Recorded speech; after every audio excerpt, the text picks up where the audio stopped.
Friends, अब से लगभग 1.5 साल पहले एक मूवी रिलीज हुई थी, एनिमल। ये मूवी रिलीज हुई ही थी कि इसकी गूंज से पूरा देश हिल गया, और हिला भी कुछ ऐसे कि इसकी गूंज मूवी थिएटर से ट्विटर तक और ट्विटर से होकर पार्लियामेंट तक जा पहुंची, जहां पर कि राज्यसभा मेंबर रंजीत रंजन ने इसका कड़े शब्दों में विरोध किया और इस मूवी को हमारे समाज के लिए एक बीमारी बताया।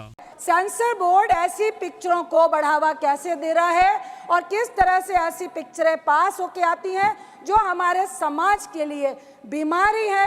ऐसी पिक्चरों का कोई भी स्थान हमारे समाज में नहीं होना। जब से ये मूवी रिलीज हुई थी तब से ही काफी स्ट्रॉन्ग पब्लिक रिएक्शन सबके सामने आ रहे थे, जहाँ पर कि ऑडियंस का एक सेक्शन इसकी तारीफ करते करते नहीं थक रहा था। वहीं अनदर सेक्शन ऑफ व्यूअर्स इस मूवी में दिखाए गए एक्टर्स और बहुत से सेलिब्रिटीज इस मूवी में दिखाए गए टॉक्सिक मैस्कुलिनिटी को कॉल आउट कर रहे हैं। अब सवाल यहाँ पर ये है कि आखिर हमारे देश में मूवीज को लेकर इतनी कंट्रोवर्सीज होती ही क्यों हैं? एनिमल कोई ऐसी पहली मूवी नहीं थी जिसको कि इसकी टॉक्सिक मैस्कुलिनिटी के लिए ब्लेम किया जा रहा हो। इससे पहले भी कबीर सिंह, पुष्पा 2 और तेरे नाम जैसी मूवीज के लिए कॉल आउट किया जा चुका है। यहाँ तक कि कुछ साल पहले ही मुंबई पुलिस ने बॉलीवुड मूवीज में दिखाई जाने वाली टॉक्सिक मैस्कुलिनिटी के लिए काफी दिन तक कैंपेन भी चलाया था। अब ऐसे में सवाल यहाँ से ये उठता है कि क्या टॉक्सिक मैस्कुलिनिटी का मुद्दा वाकई इतना बड़ा है जिसके बारे में हमारी गवर्नमेंट ऑफ इंडिया को एक्शन लेना चाहिए? इसके अलावा क्या कोई मूवी हमारे समाज के लिए वाकई इतनी खतरनाक साबित हो सकती है? सबसे पहले जानते हैं कि आखिर टॉक्सिक मैस्कुलिनिटी होती क्या है, जिसके प्रमोशन को पूरे समाज के लिए खतरा बताया जा रहा है। तो दोस्तों, अब जरा इमेजिन कीजिए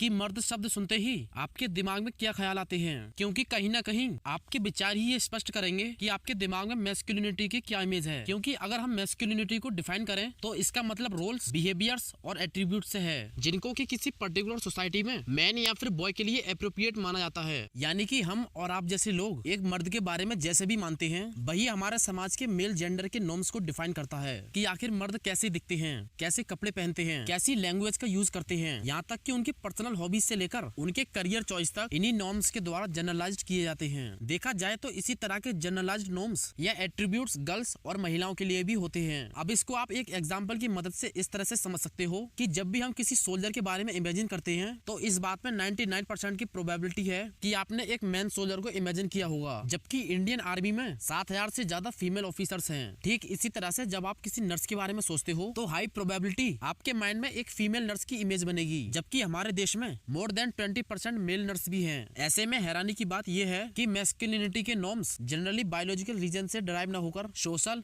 हिस्टोरिकल या पॉलिटिकल नजरिए से डिफाइन किए जाते हैं। और यही रीजन है कि सोसाइटी के अलग अलग हिस्सों में मैस्कुलिनिटी के मेजरमेंट्स अलग अलग होते हैं। वहीं हम इसे ग्लोबल कॉन्टेक्स्ट में देखें, हो सकता है कि यूरोप और अर्बन सेक्टर्स में मैस्कुलिनिटी का मतलब अफ्रीकन ट्राइब्स की स्किल से हो। यहाँ तक कि मैस्कुलिनिटी के एट्रीब्यूट्स भी टाइम के अकॉर्डिंग समय समय पर बदलते रहते हैं। हालांकि ये बात काफी हद तक सही है कि जनरली अपने फिजिकल एट्रीब्यूट की वजह से एक एवरेज मेल एक एवरेज फीमेल के कंपैरिजन में टॉल और काफी स्ट्रॉन्ग होता है। बट आज की सिविलाइज्ड सोसाइटी में केवल इस बेसिस पर जेंडर रोल को डिफाइन करना बहुत ही गलत होगा। बट फिर भी कभी कभी ये जेंडर नॉर्म्स और स्टीरियोटाइप्स इतने इनफ्लेक्सिबल और स्ट्रिक्ट बन जाते हैं कि ये हमारे सोसाइटी को टॉक्सिक और हार्मफुल बना देते हैं, जहाँ पर कि आज भी किसी फीमेल को किसी मेल के कंपैरिजन में काफी कम माना जाता है, बल्कि इससे भी बढ़कर किसी फीमेल को केवल सेक्सुअल नीड के व्यू से देखा जाता है। और किसी मेल का फिजिकली स्ट्रॉन्ग होना वायलेंट बिहेवियर और एब्रेसिएशन को प्रमोट करता है, जहाँ पर किसी महिला के साथ डोमेस्टिक वायलेंस, ईवी टीजिंग, यहाँ तक कि रेप जैसे जघन्य अपराध को भी बॉयज विल बी बॉयज जैसे टर्म्स के साथ में अनदेखा कर दिया जाता है, जिसके अनगिनत एग्जांपल हम खाप्स पंचायत के कंट्रोवर्शियल जजमेंट से देख सकते हैं। जैसे अभी कुछ साल पहले ही हैदराबाद में हुए एक रेप इंसिडेंट के बाद यहाँ की पुलिस ने फीमेल्स को सिक्योर रहने के लिए एक 14 पॉइंट्स एडवाइजरी जारी की थी, जिसमें छिपी मैस्कुलिनिटी को भी नेटिजन्स ने कॉल आउट किया था कि किस तरह से पुलिस लॉ एंड ऑर्डर की मदद से समाज को महिलाओं के लिए सुरक्षित बनाने की बजाय उनको ही सुरक्षित रहने की गाइडलाइंस दे रही है। यही टॉक्सिक मैस्कुलिनिटी सिर्फ फीमेल्स के लिए ही नहीं